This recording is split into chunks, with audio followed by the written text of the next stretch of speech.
toutes et à tous, c'est Ahmed, j'espère que vous allez bien, j'espère que vous avez apprécié la vidéo de jeudi. Malheureusement, hier, je n'ai pas pu être disponible pour le live des rois du Bitcoin de 12h30. Je m'en excuse, je l'avais annoncé dans le Discord. Je vous propose un top crypto pour tout au long de ce week-end et bien sûr, annoncer les gagnants comme il avait été promis.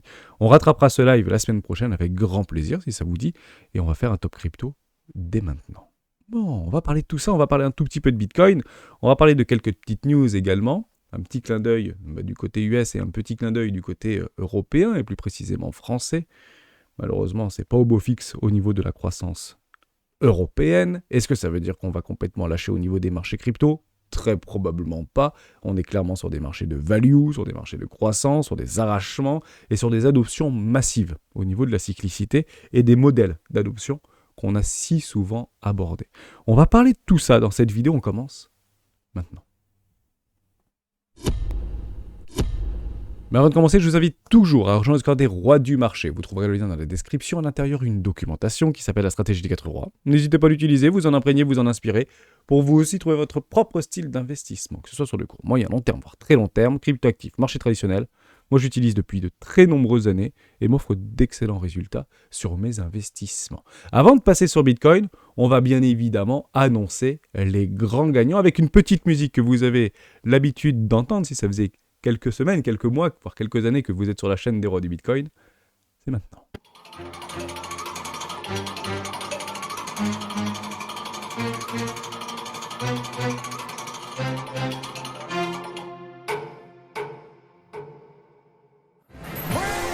Oui, Euskadi 8364, bravo à toi.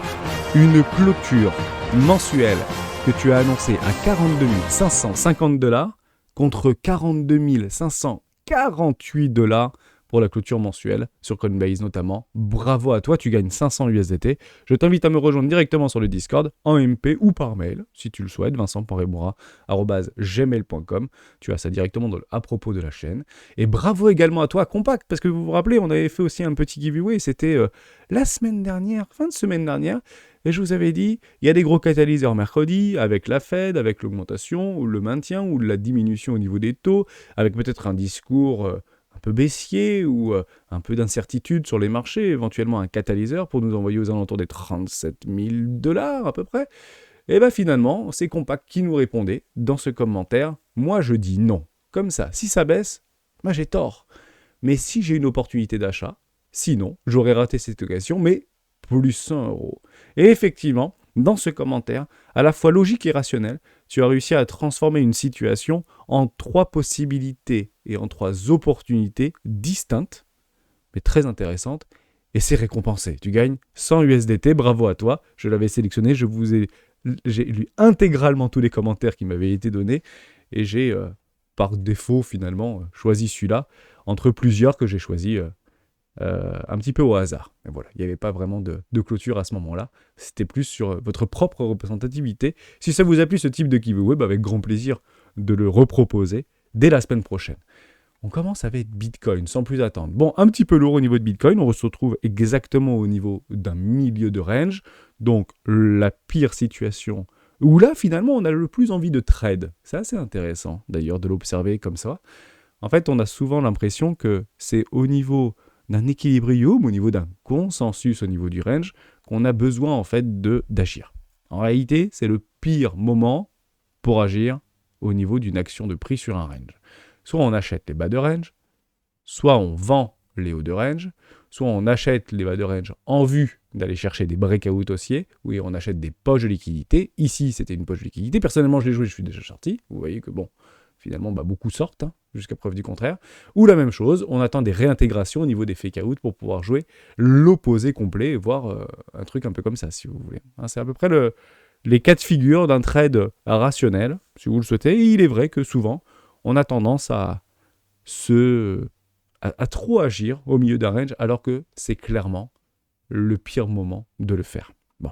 Ceci étant dit, on est quand même relativement lourd. On est en train de taper au niveau des trendlines haussières sur un canal ascendant ici. Bon, est-ce que ça peut éventuellement signifier une forme de dead can bounce ? Encore une fois, on ne le voit pas. On peut potentiellement le jouer avec des stops extrêmement serrés, je dis pas du tout le contraire, notamment avec des Kinjun qu'on avait vu en début de semaine. C'est exactement la même chose ici par rapport à des plus grandes timeframes qu'on peut utiliser vis-à-vis de ce magnifique canal ascendant.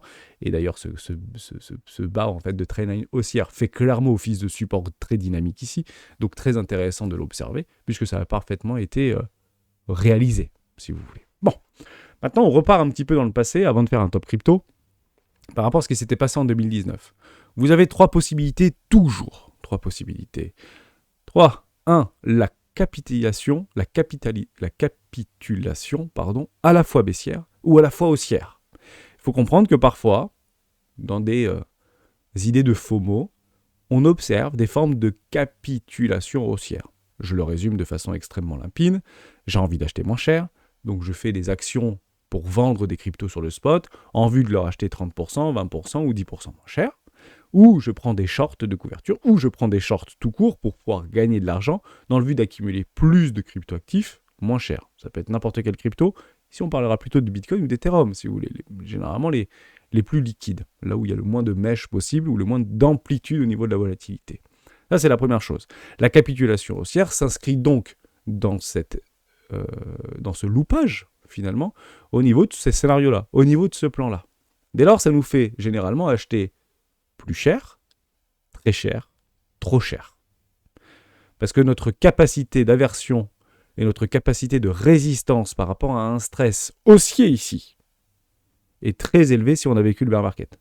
C'est-à-dire qu'à quel moment vous changez votre paradigme, à quel moment vous changez de polarité. Quand Bitcoin sera à 70 000 $, quand Bitcoin sera à 80 000 $, quand Bitcoin sera à 90 000 $, à quel moment finalement vous changez cette polarité au niveau d'un billet bear par rapport à un billet bull. Capitulation haussière, on achète trop cher. Il y a aussi des capitulations baissières, ça on l'a vécu tout au long du bear market et on l'a malheureusement ou heureusement ou tout ce que vous voulez déjà vécu. Dès lors, vouloir acheter toujours moins cher alors qu'on a déjà eu l'occasion d'acheter moins cher, c'est extrêmement difficile. Faites attention à ça. Et il y a une troisième capitulation. C'est la capitulation par le temps. Et c'est celle-là que moi je joue le plus souvent. Dès lors, si on trace des trendlines, si on trace des biseaux, si on trace des patterns, si on trace tout ce que vous voulez, il y a bien un moment donné où on va les franchir. Ce n'est pas des lignes complètement droites et horizontales. On finira par les franchir. Et dans cette logique-là, on avait exactement la même fractale que précédent, avec des canaux ascendants, avec des biseaux et des canaux descendants. C'est exactement ce qu'on est en train de reproduire. On est à la jonction d'un intercycle quasi parfait par rapport à ce qu'on avait vécu 2019-2020. Et en 2024, on est censé être en 2020, si on suit la programmabilité et la cyclicité parfaite au niveau de Bitcoin. Et dès lors, attendons qu'on vienne s'affranchir de cette magnifique trendline, de ce para-range baissier ici. Puisqu'on jouera généralement le pullback pour envoyer des ratios de potentiellement 1 pour 1 et nous envoyer relancer le bull run. Si on ne fait pas ça, il est probable aussi qu'on devienne tout simplement faire un espèce de triangle, si vous voulez. On peut faire quelque chose comme ça, si on continue à jouer un petit peu ce type de choses. Un magnifique triangle jusqu'à décembre 2024, jusqu'à juillet-août 2024, j'en ai pas la moindre idée. Deuxième solution, on vient au lieu d'aller chercher directement ou une capitulation par le temps en vue de venir résoudre tout ou tard ce range par le haut, une chasse à la liquidité profonde pour aller chercher tous les stops qui sont complètement évidents, et ça devrait être considéré, comme nous disait notre membre précédemment, comme une belle opportunité, avec des déséquilibres de marché, avec des moyennes mobiles ascendantes qui font office de support extrêmement dynamique, une offre en or ici, au niveau de ce middle range, avec un 618, zone de rechargement d'achat moyen terme, long terme, avec des magnifiques moyennes mobiles 20 périodes trimestrielles, mensuelles, et moyennes mobiles 50 périodes en mensuel. Ça, c'est juste formidable de l'observer. Avec des supports faits, je rappelle que dans les dynamiques haussières, les supports sont faits pour être tenus, et les résistances sont faites pour être brisées. Ici, vous avez une résistance. Vous vous rappelez cette fameuse résistance des 50 000 $. Bon, si c'est haussier, on finira par la briser, par la casser. Et si c'est haussier, si on revient chercher une résistance forte, ici un support extrêmement fort qui faisait office précédemment de résistance, vous les voyez ici que les résistances se transforment en support, et plus elles sont longues, plus elles sont fortes. Ici une fois, ici 2 fois, on brise. À partir du principe qu'on va probablement pas le briser en one shot, hors cataclysme, tout ce que vous voulez, etc., Crack, Black Swan ou tout ce que vous voulez. Et là, c'est pour faire une raclure au niveau des liquidités. Et encore une fois, considéré pour nous comme une belle opportunité, évidemment. Donc, soit une capitulation haussière, positionnons-nous, en tout cas personnellement, je serais prêt à me positionner même un petit peu plus cher sur des cryptoactifs que j'aurais sélectionnés soigneusement, parce que Bitcoin nous aura donné le signal du retour du bull run. Soit par le temps, et à ce moment-là, on peut aller prendre nos TP sur pas mal de nos cryptoactifs s'il y a une forme de domination que perdrait Bitcoin, soit par le prix, tout simplement, si on vient effectivement à corriger un peu plus pour venir chercher toute la liquidité et engager ce petit dead cat bounce, tout simplement. Hein. Il est joli ici, avec un petit ratio de 1 pour 1, hein, AB égale CD, on peut complètement le faire, hein. Ici, AB égale CD, milieu de range, c'est plutôt propre, boum, quasiment 0,50 de tout le précédent mouvement, on irait chercher ce magnifique support ici, qui faisait précédemment office de résistance, maintenant c'est un support, 32 000 $, target d'Hermès. Toujours activé jusqu'à preuve du contraire. Est-ce que ça veut dire qu'il faut vendre maintenant pour acheter moins cher? Non, on ne fait pas ça. Ça fait 2 ans qu'on attend, soyons tout simplement patients. Mais il est vrai que je le dis également, le marché donne raison aux impatients. Ici, messieurs les bears et mesdames les bears, on donne raison aux impatients, mais on récompense les plus patients. Voilà pour ça. Dans cette lecture, au niveau de Bitcoin, on peut aller faire un petit tour au niveau de nos cryptoactifs préférés, et les anticipations sont généralement synonymes de profit plus tôt. Je m'explique. Il y a plein de cryptos actuellement qui sont en train de pupper de façon assez violente. On peut prendre TIA par exemple, on peut prendre Tao par exemple, on peut prendre ING par exemple, parce que cette anticipation cyclique, de plus en plus connue, se joue finalement. Donc on ne va pas attendre que ça arrive, on va le pricer avant que ça arrive. Mais les anticipations ne veulent pas dire que les multiples vont être beaucoup plus importants. Les anticipations veulent dire que les profits seront pris tout simplement plus récemment, plus tôt, tout simplement. Avant de commencer, j'aimerais vous remettre dans une position historique. Retour en 2016 par rapport à 2021. 2016, c'était le début du premier bull run. 2021, c'était en plein milieu du big bull run, deuxième très gros bull run de Bitcoin, là où beaucoup de personnes l'ont connu, en tout cas ceux qui m'écoutent l'ont connu. C'est ici. Je crois qu'elle est, voilà, par là. Donc là, vous avez sur votre gauche la valeur de Bitcoin en 2016. Et sur votre droite, la valeur de Bitcoin en 2021. 455 $ pour Bitcoin, 56 000 $ pour Bitcoin. Ethereum, 9,82 $ en 2016, 3 455 $ en 2021, et on est même monté à plus de 4 500 $. Ce qui est très marrant, c'est que si on reprend en fait un petit peu ce top 10 au niveau de top 10 des cryptoactifs, alors oui, hein, vous verrez peut-être plus NEM, vous verrez peut-être plus DigixDAO, vous verrez peut-être plus Fedora Coin. Je ne sais même pas ce que c'est Fedora Coin.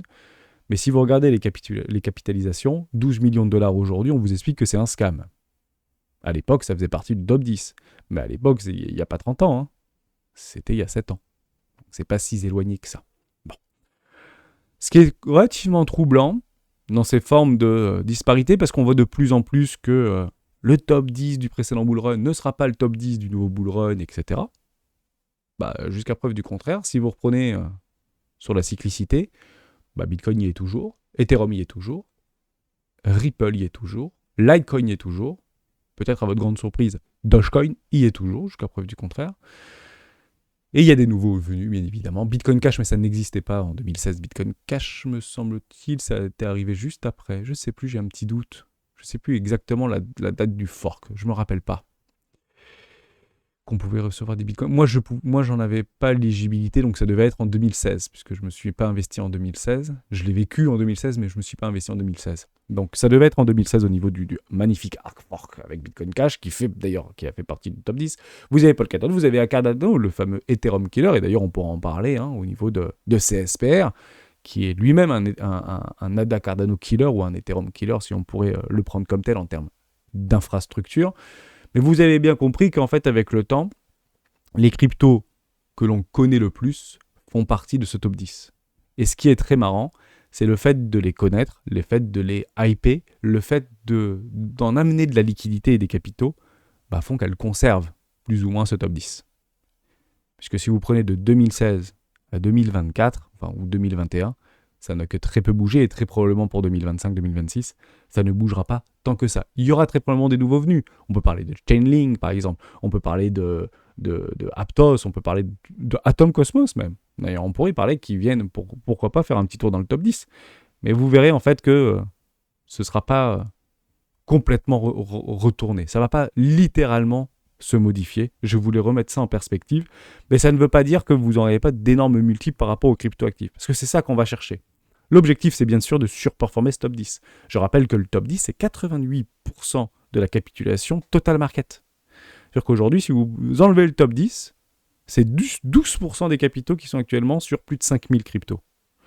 Donc vous comprenez bien qu'il y a une forme de ruissellement qui peut s'opérer avec des multiples complètement délirants sans pour autant que votre cryptoactif préféré, dont vous pensez que c'est l'avenir de la blockchain et des crypto-monnaies, va se retrouver dans le top 10 avec des multiples complètement délirants. Là, on parle plus de x10 ou x30. Là, on parle de x100 à x500 en termes de multiples, évidemment. Voilà, je voulais juste vous remettre dans cette petite perspective-là. On fait quelques petites news juste avant de commencer. Je vais aller extrêmement vite parce que... comme on n'a pas fait de vidéo hier, bah, pourquoi pas en donner ici. Alors, à chaque fois, je l'oublie, mais je me fais bug par rapport aux publicités là, pour m'inscrire. Bon, je finirai par le faire. Les actions Meta bondissent de plus de 200 milliards. C'est du jamais vu à Wall Street, avec une augmentation de près de 20% hier.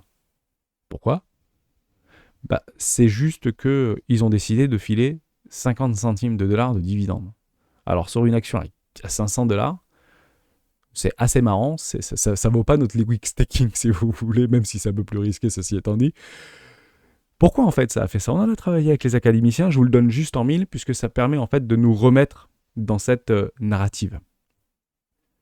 C'est un changement de polarité. Si vous prenez Meta, au niveau d'une surprise du marché, lorsque le marché est surpris d'une information qu'il n'a pas en fait inscrit dans le prix, les décalages de prix sont extrêmement violents. Et c'est exactement ce qui s'est passé. Il ne faut pas regarder le montant parce qu'il fait sourire, 50 centimes de plan de dividende. Partez du principe que ce plan de dividende n'existait pas à un instant T et existe aujourd'hui. Et évidemment, le marché doit le pricer sur peut-être les 10 ou les 30 prochaines années. Voilà. La question de savoir, c'est est-ce qu'ils l'ont sous-estimé, est-ce qu'ils l'ont surestimé ? Est-ce que c'est 50 centimes et le consensus veut que demain ce sera $1, puis $2, puis $10, puis $100 ? Ou est-ce que c'est 50 centimes et l'année prochaine il n'y a plus rien ? Si l'année prochaine il n'y a plus rien, partez du principe qu'on va rendre l'argent. Mais c'est vrai que vous avez des forts décalages de prix, c'est assez impressionnant de l'observer, parce qu'on a changé de polarité. On a changé d'un modèle dans lequel on était en train d'évoluer sur Meta, avec un magnifique sell-off par rapport à son métaverse et ses 13 millions de cash qui est parti à la poubelle, et derrière ça a complètement et littéralement explosé, parce qu'il y a eu ce changement de polarité.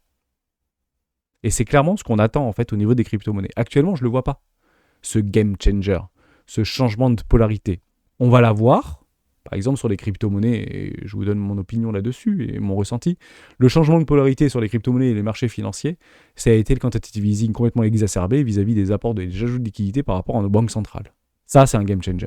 Ça, on change la polarité entre ce qui est fait avant et ce qui est fait maintenant. On décide de multiplier par 3 la taille du bilan des banques centrales mondiales. Waouh! Il faut bien à un moment donné l'absorber, en fait, ce sur-régime de liquidité, ce sur-régime d'impression monétaire. Donc il y a bien un changement de paradigme, mais généralement ces changements de paradigme et de polarisation se font sentir dans le cours. Ceci n'est pas baissier. Ceci est un nouveau défi pour Meta, et je suis très heureux de l'observer. Magnifique possibilité de rentrer, même sur les grosses GAFAM, on peut rentrer sur des bonnes zones de rechargement d'achat très long terme. C'est pas souvent, mais quand ça arrive, c'est plutôt plaisant. Facebook nous a donné la possibilité de le faire, et rappelez-vous que ça n'a pas été fait dans la joie et la bonne humeur. Hein. Quand on a retourné sous les 100$, c'était pas la joie et c'était pas la bonne humeur chez Facebook. Rappelez-vous de cette situation-là, où reprenez en fait des actualités de ce niveau-là. Je trouvais ça intéressant. Je vais extrêmement vite, comme ça on peut passer assez fort. Côté Italie, Ferrari bat son record de bénéfices au-delà du milliard d'euros. Apparemment, c'est par rapport à sa 4 portes. Visiblement, les riches se portent bien sur notre planète, je suis très heureux de l'entendre. Et si on fait un petit tour du côté français, Alstom, c'est JP Morgan, encore je suis bloqué, mais JP Morgan solde sa participation chez Alstom. C'est pas une très bonne nouvelle, et comme les mauvaises nouvelles ne vont jamais seules, on en parle régulièrement. Côté Ubisoft, 14 février, appel à la grève. Pourquoi ? parce qu'ils ne donnent pas assez de thunes. Nous, ce qu'on veut, c'est pas 2-3% d'augmentation salariale, nous, c'est 5%, on se met en grève. Bien sûr, le jour de la Saint-Valentin, comme ça, on pourra inviter nos chéris, nos compagnes et nos compagnons respectifs à dîner. En tout cas, chez Ubisoft, ils pourront y aller au premier service s'ils sont tous en grève. C'est bien sûr un petit clin d'œil. Je comprends qu'il faille se battre par rapport à ses droits et par rapport à sa rémunération, parce que l'inflation est forte partout dans le monde. Mais c'est vrai que ça n'arrange pas nos affaires au niveau de l'action et au niveau de la stabilité salariale au niveau de cette entreprise-là. Donc soyons patients, mais ça reste une très très belle boîte française. C'était juste pour donner une forme de polarité entre ce qui se passe outre-Atlantique et ce qui se passe en France, malheureusement. Bon, on revient par rapport à notre crypto. Razia, qui voulait qu'on parle de ENJ. Bon, ENJ, c'est clairement, et s'inscrit clairement dans la logique de les anticipations, profit plus tôt, ni plus ni moins. Il faut le prendre comme ça. Ça veut dire que les multiples ne seront pas en fait multiplicateurs. On va chercher des zones de profit, 1,618, et vous voyez d'ailleurs sur ces massive profit qu'on n'a pas tracé, mais ici 1,618, puis 2,618, puis 3,618. Généralement, $100, on peut l'annoncer, ENJ, $100, c'est formidable, mais vous comprenez que les ratios, c'est x3, alors que depuis en fait la latéralisation d'un cours, c'est plus x13. Donc on évite d'acheter des trucs paraboliques. Là, ici, ça sert à rien, même si ça peut... Enfin, ça sert à rien. En tant qu'investisseur, c'est pas rationnel, même si ça peut très bien continuer à buster relativement fort. Mais à ce moment-là, si vous achetez maintenant et que ça part chercher les $100, vous faites bien sûr des ratios de 100% ou 200% ici, alors que d'autres auront fait des ratios de 10 000%. Fois beaucoup, ici. Tout simplement. Je le regarde, parce que je l'ai un peu loupé. Le x100 à 10 000%, donc c'est x100. Ouais, x50, parce que je l'ai pris à peu près au milieu. D'accord, ok, allez, x50. Calmons-nous. $2 pour $100, x50. Comme ça, on ne va pas acheter les $1,028 comme à l'époque. Bon, est-ce que ça veut dire qu'il faut prendre des profits? Alors moi, personnellement, si j'y étais, comme ça, je vous dis ce que je fais, c'est beaucoup plus simple. Ici, j'aurais pris un massif profit. Ici, je reprends Massive Profit, et ici, je reprends Massive Profit, et j'oublie complètement ce truc-là. On en a parlé très longtemps, je n'y suis personnellement pas rentré au niveau de ING. D'ailleurs, je vais vous donner un petit clin d'œil. D'ailleurs, c'est en frontal direct, quasiment avec DYDX, et je me suis plutôt dirigé personnellement vers DYDX. Bon, très bien. C'est clairement dans la DeFi, et c'est surtout soutenu par Binance. On en parle souvent. On regarde en fait un petit peu la constellation de Binance par rapport à l'écosystème au niveau de Binance Lab.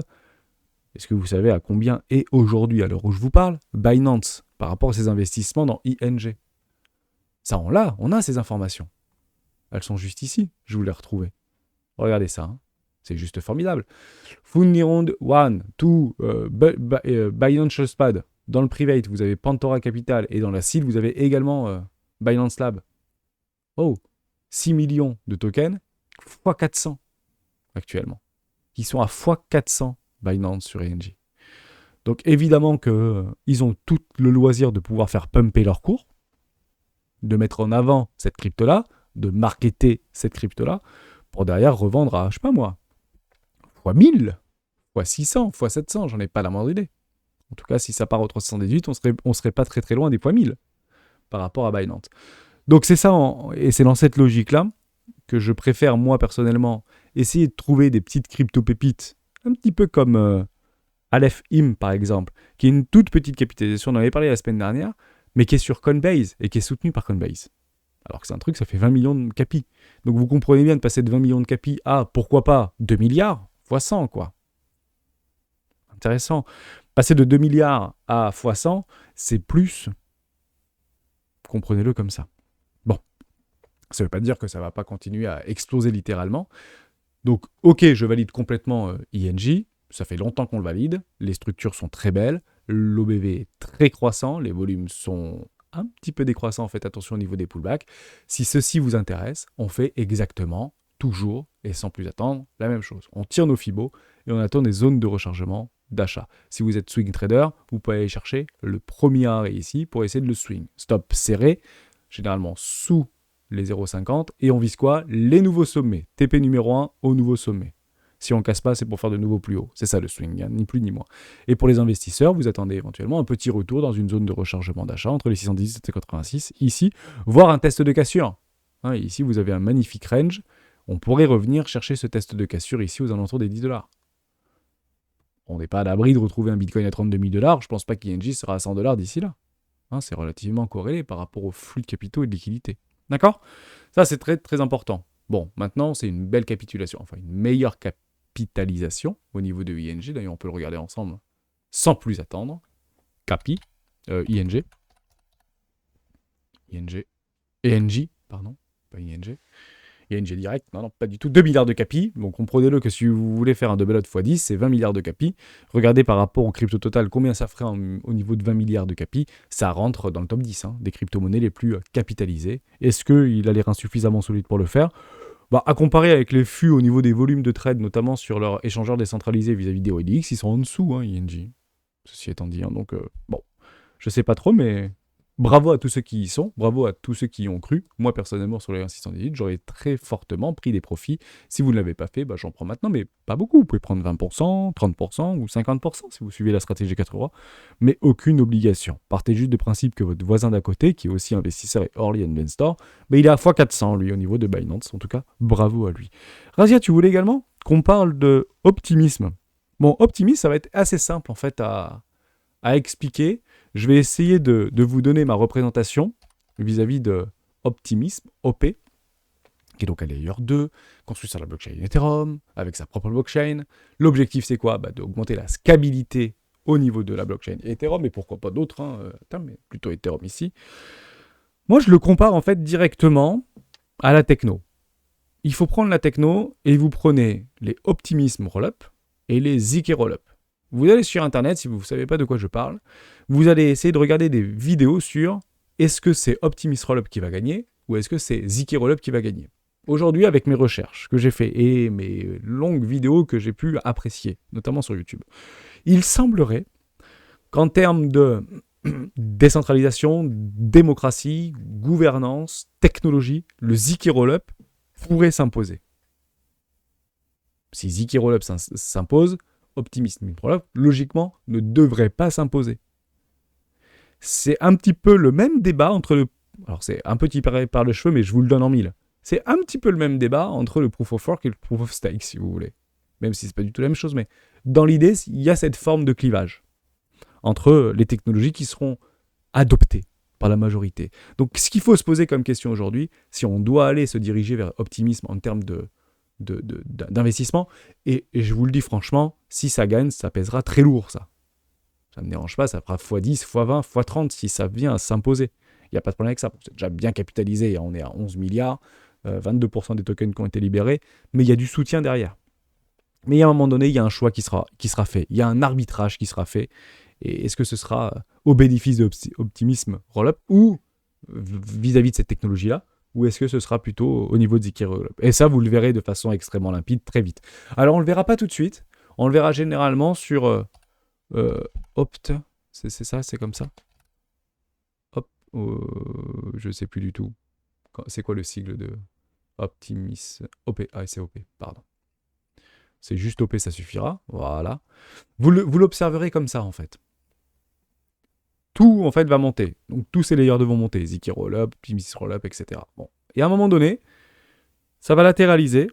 Quand il y en a un qui va faire ça, l'autre fera ça. Et vous comprendrez qu'on est dans les mécanismes d'arbitrage. Voilà. C'est que l'adoption, le nombre de transactions, tout ce que vous voulez, la proposition de valeur, va plutôt en fait se diriger vers les IK plutôt que les optimismes. Voilà. Donc moi, je le prendrais plutôt comme ça. Maintenant, est-ce qu'on connaît la solution, le choix? Absolument pas. Et c'est à vous de vous faire votre propre avis.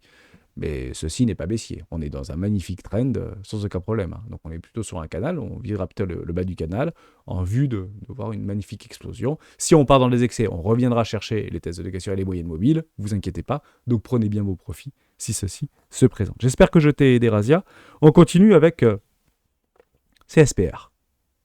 CSPR, c'est extrêmement pertinent et extrêmement intéressant parce qu'on n'en parle plus. Ça me fait un petit peu penser à la Cardano, de ce qu'on avait pu voir précédemment. En 2019, 2020, 2021. Franchement, je les compare. Il faut comprendre que CSPR, dont c'est qui voulait qu'on en parle. C'est clairement une porte d'entrée pour le Web3, imaginée initialement pour les grandes entreprises tech américaine et indienne. C'était ça un petit peu l'idée de CSPR. C'était de proposer des solutions extrêmement simples, pas chères, scalables, rapides, sécurisées, pour mettre le pied dans ces grandes entreprises, type GAFAM si vous voulez, pour pouvoir les inviter sans prendre aucun risque finalement, puisque ça passerait par Casper, de mettre en place des initiatives et des applicatifs au sein du Web3. Question à se poser, est-ce que vous avez vu beaucoup de grands partenariats avec Google et CSPR ? Personnellement, j'ai pas vu grand-chose, voire quasiment inexistant, même si la promesse de valeur était ça en fait tout initialement. Maintenant, si on prend par rapport... Alors ça ne veut pas dire que ça ne va pas le faire. Hein. Avax a très bien fait des beaux partenariats avec Amazon et on est très content de l'observer. Mais si on prend CSPR, déjà mauvais timing par rapport au... Donc pas représentatif. Hein. SPR. Mauvais timing au niveau du listing par rapport à CSPR, puisqu'on est en plein bull market, mais c'est très intéressant pour prendre beaucoup de cash également. Donc il ne faut pas jeter la pierre. Ces gens-là ont encore de l'argent, il n'y a pas de problème. Même si ça s'est sacrément déprécié. Ce qui est très intéressant aussi, c'est ils ont toujours mis un accent démesuré sur la décentralisation.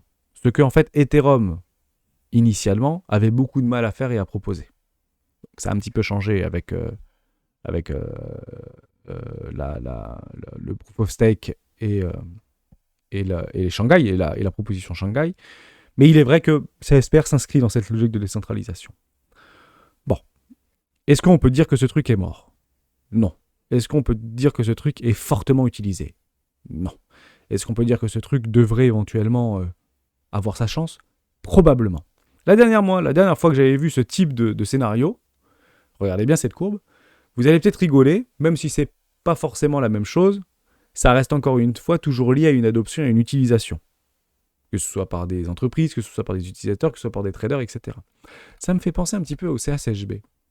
Vous savez, le Borg maintenant, mais le CACHB, au niveau de... Je ne sais pas si on peut l'avoir... je vais mettre Borg, peut-être que j'aurai l'historique. C'est exactement la même chose. C'était sorti en grande pompe, beaucoup d'émotions, ils ont levé plus de 50 millions de dollars au niveau de leur ICO, et le truc s'est littéralement effondré. Mais alors, littéralement effondré. Ça a été listé à 1 centime, le truc il est parti à 0,003 centimes. Si vous regardez concrètement, hein, c'est CSPR. Je vous le dis en toute franchise. Ce truc était littéralement mort. C'était terminado. Machin, et je sais plus combien c'était au niveau des ICO d'ailleurs, au niveau de Borg, mais grosso modo, moins 99%. Et ça a latéralisé, et ça a latéralisé, et ça a latéralisé. Et d'un coup, le machin il est parti à 1,50. Pourquoi ? Est-ce qu'il y a eu, sans comme une mesure, plus de nouveaux utilisateurs ? Pas forcément, ça a suivi le bull run, mais rien de bien méchant, si vous voulez. À quel moment, en fait, il y a eu ce décalage ? Le timing, l'ajout de liquidité, la promesse qui avait été tenue. Et c'est ça, en fait, qu'il faut regarder sur ces projets-là, qui ont un minimum d'historique aujourd'hui, à l'instar de CSPR. Est-ce que, oui ou non, ces promesses sont tenues ? Donc, je suis parti regarder, je vous inviterai à faire de même, des vidéos des fondateurs, des podcasts. Si vous allez regarder les podcasts, vous n'avez pas le droit de rigoler, quoi. En fait, c'est presque dramatique. Vous allez sur le site internet de Casper, franchement, c'est propre en plus, hein. Je suis allé sur YouTube parce que j'aime bien aller voir un peu les fondateurs, etc. sur YouTube. Donc, je clique sur YouTube. J'ai Casper. Vous avez 7000 abonnés, 200 vidéos. Et en fait, il y a 7 jours, épisode 14, podcast, 56 vues. Docteur Martin, machin. 12 vues, Casper. 700 vues par rapport à Associate Creator Economy. 700 vues. 12 vues. C'est quoi ce truc ? Bon, à partir du principe que d'un seul coup, c'est la hype, ça se met en lumière, parce qu'il y a un milliardaire ou il y a Soros qui dit je mets une nouvelle solution algorithmique avec la blockchain Casper pour m'ouvrir les portes du Web.3, à partir du principe que ça va se transformer de 20 à 2100 vues et qu'il y aura des ratios complètement délirants en termes de coefficients multiplicateurs vis-à-vis de l'attrait qu'il y a autour de cette crypto-là. Voilà comment je le vois. Je finis sur une dernière crypto, et on finira là-dessus. Alors, était un petit peu longue cette vidéo, mais je pense que c'est important de bien rentrer dans le détail et après, je vous donnerai ma moralité. On fait juste ANKR, c'est le pêcheur qui m'avait demandé. Et je vais aller extrêmement vite, on en a beaucoup parlé, hein, de ANKR, et c'est vachement propre. Le graphique est parfaitement propre, c'est beau, il n'y a pas de problème. Donc si vous n'y êtes pas, faites vos recherches, comme on a l'habitude de le faire, mais vous prenez le graphique de Ethereum en 2015, 2015, au début, c'est ça, vous copiez-collez, c'est ce graphique-là. Derrière, le machin, il a fait x50. Donc, est-ce que ça veut dire que oui ou non, ça va fonctionner? Ça reste des blockchains d'infrastructure, propres, résilientes, rapides, efficaces, pas très chères, clairement accès DeFi, on va pas se mentir. Est-ce que une de plus ou une de moins, ou est-ce que ANKR a des propositions de valeur 5 mesures supérieures à ce qu'on pourrait avoir demain? La première chose qui frappe aux yeux au niveau de ANKR, et pourquoi il faut vraiment s'y intéresser, c'est qu'ils ont des partenaires de fou. Tencent, Messari, non, ça on s'en fout. Microsoft, pardon, on continue. Donne-moi des noms. Bitfinex, OneInch, ok, ouais. Mais Bitfinex, tout le monde est derrière. Binance, etc. Chiliz, qui a fait un gros partenariat avec eux également pour les apports de liquidité, etc. Le site est propre, ça marketing bien, ça communique bien, et c'est très probablement sous-évalué, je vous l'accorde. Donc, dans cette représentation, si j'avais des ANKR, clairement, je ne les vends pas maintenant. D'ailleurs, je peux même vous dire où est-ce que je les vends. Comme ça, je vous fais la petite excursion. On va essayer de trouver un peu plus euro, pas du tout. ANKR. Je vais essayer de retrouver ça sur Binance. Et pourquoi j'ai pas mes trucs USDT? Voilà, ici. Voilà, formidable. Merci beaucoup. Et on va aller chercher plus haut. Bam, tous vos zéros. On va chercher les tops. Faites ça, vous le faites sur... vous prenez 2014-2015 par rapport à... C'est plutôt 2014-2015 par rapport à Ethereum. Et vous reprenez sur tous les débuts. Vous regardez que la charte est exactement comme ça. Bon, on se retrouve entre les 0,36 centimes de dollars et les 0,80 dollars pour NKR. Honnêtement, les multiples sont plutôt chouettes. Hein. Fait du x30, quoi. x20, donc x10, x20, x30 pour NKR, sans problème. Franchement, c'est propre. L'OBV complètement croissant. C'est limpide. Des gros partenariats. Ça, c'est facile à hyper, en fait. Si vous avez un petit Google, même s'il a un petit peu déçu précédemment par rapport à ses résultats, mais techniquement, si vous avez un Microsoft, un Google, un truc derrière qui utilise ces technologies-là, car ils ont des super clients pour pouvoir s'épanouir dans ces infrastructures, franchement, banco. Si je dois comparer, alors peut-être encore une fois tiré par les cheveux, mais dans la logique, c'est exactement la même chose. Vous comparez ANKR à Atom Cosmos. Si vous pensez que ANKR est meilleur, partez du principe que ANKR est quand même beaucoup moins capitalisé. Il est 10 ou 12 fois moins capitalisé qu'Atom Cosmos. Mais dans la narrative, dans la proposition de valeur, pas du tout dans la technologie. Hein. Mais dans l'idée, c'est à peu près la même chose. Avoir des super clients, des super partenaires, avoir des vraies infrastructures, etc. Voilà, j'espère que je vous ai aidé par rapport à ça. Donc toujours un côté DeFi quand même au niveau de ANKR. Mais voilà. Est-ce qu'il y aura un nouveau super cycle DeFi ? La question reste complètement ouverte. Il y a beaucoup d'autres narratifs qui nous ont été proposés jusqu'à maintenant. On peut parler d'IA, on peut parler de RWA, avec notamment Filecoin. Vous voulez qu'on en parle, mais on ne va pas forcément en parler. Maintenant, je vous donne, dans cette euphorie, parce que sinon, on va passer 2 heures. On aurait pu faire un live dédié sur ce top crypto, ceci étant dit. Mais bon, ça rattrape un petit peu le live d'hier, ceci étant dit. Si vous voulez avoir les plus gros multiplicateurs, si vous voulez faire les plus gros multiples, je vous donne 3 points à retenir, qui va peut-être un petit peu choquer. Mais malheureusement, la cyclicité nous pousse. On est dans cette cyclicité, donc à vouloir chercher moins cher, toujours moins cher, et jusqu'à la mort moins cher, c'est pas évident, puisque on a déjà eu la possibilité d'acheter moins cher. Bon. Ce qui marche, très bien, et ce n'est pas que propre aux cryptoactifs, c'est clairement ce qu'on avait vu notamment au niveau de la bulle des dot-com et au niveau de toutes ces évolutions technologiques qu'on a pu avoir sur les 50 dernières années. Les trucs qui ont les coefficients multiplicateurs les plus importants, ce sont les projets les plus jeunes, donc je ne veux pas voir d'historique. Donc je veux voir du TIA, je veux voir du SEI, je veux voir du PITS, je veux voir du MANTA, je veux voir du ERB. Les plus prometteuses, les plus jeunes, plus loin, les plus prometteuses. Les plus prometteuses, ça veut dire quoi? Ça ne veut pas dire que waouh, c'est génial, ça va marcher, etc. Non, c'est celle où il y a un maximum de personnes qui disent aujourd'hui waouh, c'est génial, ça va marcher, ça va exploser fois 100. Si vous voyez, je ne sais pas combien de vignettes sur YouTube pour dire que TIA va faire fois 100, partez du principe que c'est autoréalisateur. Tout le monde voit la même chose au même moment. Et ça se voit dans le cours. Ne nous y trompons pas, ça se voit dans le cours. TIA est en train d'exploser littéralement. On ne l'arrête plus. Ça part, c'est boule. Alors oui, on ira probablement chercher tout le monde avec une mèche de l'espoir. Et comme ça. Parce qu'il y a toujours un fardeau à ce type de narratif, à ce type de crypto qui explose littéralement. Parce qu'elles sont jeunes, parce qu'il y a moins de 20% du supply, et parfois moins de 12%, moins de 10% du supply qui ont été délivrés. Donc c'est notre petite musique pour dire je suis pas investisseur parce qu'on va se prendre 90% de tokens en plus dans la tronche, évidemment. Mais c'est sur un tout petit laps de temps, si vous voulez faire les plus gros multiples et profiter au maximum du bull run, les plus jeunes, les plus prometteuses, donc les plus hypées, et les moins liquides. Les moins liquides et les moins liquides, c'est directement corrélé par rapport à la supply. Pas forcément à la capitalisation, mais plutôt à la supply.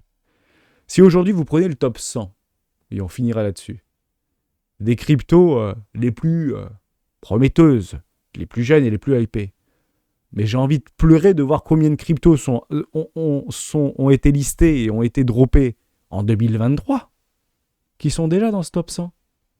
On va les faire ensemble. On y va. Aptos, Celestia, Optimisme, Caspa, non. Arbitrum, oui.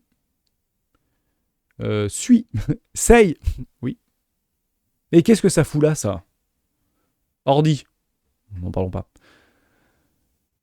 C'est pas forcément négatif, hein, c'est un super projet, il explose littéralement. Hein. Enfin, prenez-le comme vous voulez. Flair, qu'est-ce qui fout Flair dans le top 100 Tout le monde crachait dessus, etc. C'est un machin qui est quasiment 1 milliard de capi. Voilà. Donc en fait, vous comprenez bien, Jupiter qui vient d'être listé, le truc il a déjà 700 millions. Bon, vous comprenez bien en fait que les capitaux se jettent sur ce qui est en train de briller. Hein, nos EOS, je vais pas citer parce que j'ai pas envie de blesser des gens qui ont ces cryptos dans le portefeuille et à quel point j'en ai beaucoup des cryptos qui sont historiques et qui ont traversé les âges. Mais il ne faut tout simplement pas s'attendre. Ça ne veut pas dire qu'elles vont perdre de la valeur. Ça ne veut pas dire qu'elles vont perdre au niveau de leur prix. Ça veut dire que les coefficients multiplicateurs ne seront peut-être pas à la hauteur de nos espérances. Et il y a donc des exceptions. Les exceptions, par exemple, sur le cycle de 2020, c'était Ada Cardano. Dans cette même logique infrastructurelle, peut-être que la bonne surprise de ce cycle, ce sera peut-être Casper. Je ne sais pas. À vous de voir. À vous de sélectionner. Mais ça ne devra de toute manière pas catalyser et conditionner vos décisions. En somme, si le grand gagnant c'est Casper, personne ici de rationnellement constitué devrait mettre tout son capital sur Casper. Ce n'est pas possible. Au mieux, ça devrait reposer 1%, allez, 2% parce que vous êtes chaud et vous avez mangé tous les documentaires et les interviews du fondateur. Donc, au fond, même si vous avez touché le gros lot, réellement, 1% du capi sur l'intégralité de votre capi, même si ça fait x100, ça ne va pas fortement transcender votre capital. En revanche, beaucoup de nouveaux venus, et ça, ce n'est jamais différent, vont avoir comme logique implacable d'acheter les cryptos qui ont le plus performé. C'est certain. Prenez juste, et je conclus là-dessus, n'importe quelle personne qui viendrait, et vous les premiers, ou nous les premiers, moi je l'ai été également il y a longtemps, mais tout pareil. Est-ce que vous pensez que c'est plus facile de faire acheter une crypto à votre voisin qui vous demande « Bernard, tu es dans la crypto depuis 3 ans, tu peux me dire ce qu'il faut acheter ?» Est-ce que vous aurez plus de facilité à lui faire acheter ceci, car vous vendez ici la performance, c'est la seule chose qui intéresse des nouveaux venus, donc x15, ou est-ce que c'est plus facile de lui faire acheter ceci, parce que vous avez passé des dizaines d'heures, et croyez-le ou non, des dizaines d'heures sur la recherche fondamentale de Casper, et vous lui expliquez par A plus B que lui, ça va faire x15, x20, x30. Comment vous le vendez, ça? puisqu'il vient juste de regarder une crypto qui a déjà fait x15. Comprenez-le comme ça. Les plus jeunes, les plus prometteuses, celles qui brillent le plus, les moins liquides, avec le moins de supply finalement disponible, c'est du one-shot, c'est du trading spot, je vous l'accorde, mais c'est généralement là où vous trouvez les coefficients multiplicateurs les plus importants. Je pense que c'est extrêmement important de l'avoir. Maintenant, je vais vous remettre un petit peu de bon au cœur, et j'avais envie de finir sur cette petite touche magique. Si aujourd'hui on parle beaucoup de crypto illiquide, où il y a des multiples qui peuvent s'en découler, partez du principe que Bitcoin s'inscrit dans cette logique. Aujourd'hui, on sait qu'il y a entre 6 et 7 millions de Bitcoins qui sont bloqués ou perdus à jamais. Satoshi Nakamoto, il a toujours son million de Bitcoin, et d'ailleurs, on pourrait presque arrondir à 10 millions. Bon, aujourd'hui, c'est un tout petit peu moins de 20 millions de Bitcoin qui aujourd'hui ont été, qui sont libérés et disponibles. Et on le sait très bien, sur ces 10 millions de Bitcoin qui sont disponibles, donc accessibles, il y en a 80% qui n'ont pas bougé depuis des années. Voilà. Donc grosso modo, on est en train de jouer avec 2 millions de Bitcoin. Donc si demain, tout le monde veut du Bitcoin ou tout le monde veut 100 Bitcoin, à partir du principe qu'on ne se bat pas avec 19 millions. On se bat avec 2 millions de Bitcoin. Et c'est en ça qu'on crée en fait ce qu'on appelle des chocs de demande. Puisque dans notre représentation du supply, il n'est pas du tout corrélé par rapport à la réalité du supply disponible. Et pas disponible. Accessible. Vendable, tout simplement.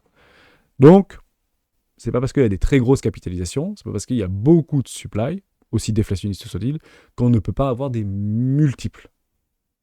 Juste pour la petite histoire. 200 milliards en une journée sur Meta. Hier, 200 milliards de capitalisation. Il y a des gens qui ont de l'argent, qui ont beaucoup de l'argent. La seule chose qu'on doit faire, c'est de les inviter à nous rejoindre sur les marchés des crypto-monnaies.